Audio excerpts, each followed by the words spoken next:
I'm going to start out with a non-Clemson question. This Uh-oh. is for somebody else. But Buddy Pugh retiring, what has he meant to you? Man, he gave my start. He took a chance on me. Here I was, a guy that was kind of at a crossroads in life, figuring out what I wanted to do with my future. I was working at Michelin as an engineer, had a bright future ahead of me, but wanted to fulfill purpose.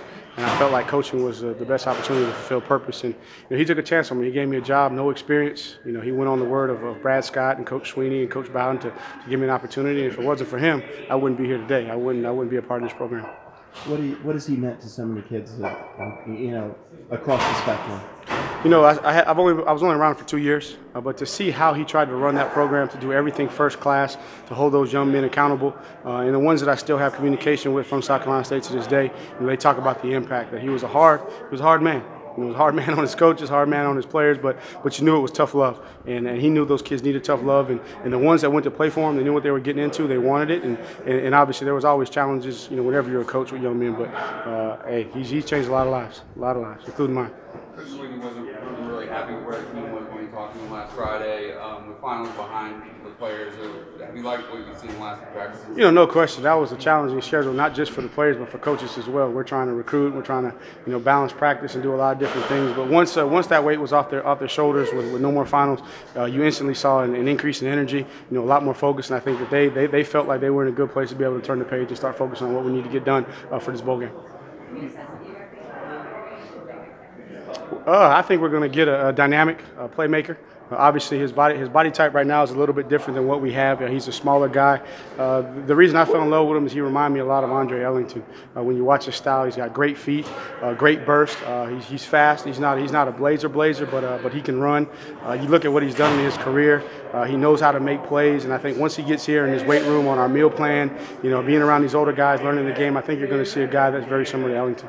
Good offensive line with you, Jordan and Jackson. How excited are you about getting your hands on those big guys? Man, a lot of people talk about, Deshaun and Mike and Wayne and all those guys, and hopefully y'all have kind of seen my sentiment has always gone to the offensive line. I would always talk about Jay and Mitch and those guys because really the key to your success offensively is can you win in the trenches, not just in the run game but also in pass blocking, and you need guys that can block these monsters on our practice field and also in this league. I mean, you're going to see some of the best defensive ends, some of the best interior D tackles, and if you don't have offensive linemen that can win at the point of attack, you're not going to have a chance. From a scheduling point, where are you guys at as far as how much of the game plan and where you want to be with that? We would like to leave here when we break practice tomorrow to have majority of it in, so that when we get to the bowl site, we're really just polishing it up. We had several weeks as coaches to study the plan. Now the players have had a week of just focus on it without exams on what the plan is, and we'll polish up tomorrow. We'll come back and polish up a little bit more on that day before the day we leave. And when we get down there, we just want to make sure we're focusing on what the game plan is and nothing else added. How do you, Dad was saying yesterday, it sounded like Trevor will get a chance to come in during the spring. How do you get enough snaps for all these quarterbacks out there? And that's a question for Coach Streeter. Hey, I'm struggling. I just have 4 running backs, and he's going to have, I don't know, he seems like he's got 12 quarterbacks over there that he's going to have to manage. But one thing about this program is the best man's going to play. And obviously you got to do it in the meeting room. You got to come out on the practice field, and then we'll have scrimmages to assess. And if you're taking advantage of your opportunities, then it's going to warrant more reps throughout the course of the spring. So we're excited. Definitely, I think it's going to be an opportunity for all those guys to see Trevor and see what he's capable of and have them raise their game to another level, so we're going to have great competition. Do people understand how different Jackson Carman is, just as an individual as well as a player? I don't think so. I tell you what, and you guys have been around me. I'm a very modest person. I don't brag on anything that I've done, but talking to him, it's like, okay, man, this young man is special. The recruiting conversation is totally different when a young man can pick up a guitar and learn how to play it by ear. I mean, that's impressive. And then you watch him in interviews, not per se the recruiting interviews, but in the one-on-one interviews during recruiting, you can see he's very articulate. You meet his mom. I mean, oh wow, you see why he is the way that he is. I think maybe a little bit misunderstood, because of some of in recruiting. A lot of times you can be on social media and there's no context behind it. It's just words on a screen. But when you peel an onion back and you get to know that young man, you can see.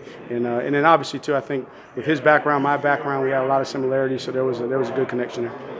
How much attention you pay to social media with recruits, and you talk to them at all about? when I first start developing a relationship with a young man, I let him know what our policy is, that we're going to watch his social media, let him know that he can easily become not recruited based off of the things and how he portrays. But the other little, I call them kiddie things. I don't get wrapped up in it. And if you follow me on social media, you see that I don't do much of it. I don't do any posts, and that's just never been my forte. And I understand that this is the generation and the age, for the kids to be able to express themselves. But you pay attention to make sure to see if you can find any red flags on a young man. But I don't put a whole lot of stake into it, just the back and forth and all that kind of stuff. Coach, when you look at recruiting these days, and you get these kids, these high-profile kids like we're talking about, and they come in like that, explain the process of de-recruiting. Well, Coach Sweeney says it all the time. We don't recruit them to de-recruit them. We recruit them to let them know this is what you're getting into. And so, perfect example with Linjay, let them know that, hey, dude, I'm gonna be here. I'm gonna recruit you, but we're not gonna talk about the stuff that doesn't really matter. We're not gonna talk about Nike. We're not gonna talk about 80,000